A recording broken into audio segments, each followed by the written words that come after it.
আটি এর বিপরীত শব্দ হচ্ছে শ্বাস। বার্ষিক শব্দটির সঠিক প্রকৃতি ও প্রত্যয় কোনটি? বার্ষিক শব্দটির সঠিক প্রকৃতি প্রত্যয় হচ্ছে বর্ষ যোগ স্নিক। কাকুদর শব্দটির সমার্থক শব্দ কোনটি? কাকুদর শব্দটির সমার্থক শব্দ হচ্ছে সাপ। ধনাত্মক অব্যয় নয় কোনটি? ধনাত্মক অব্যয় নয় তীর তীর।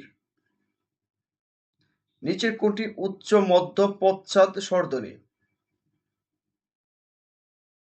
নিচের কোনটি উচ্চ মধ্য পশ্চাৎ স্বরধ্বনি? ও। কোনটি শুদ্ধ বাক্য? এখানে শুদ্ধ বাক্যটি হচ্ছে ক, নৌকা স্রোতে ভাসিয়া চলিয়াছিল।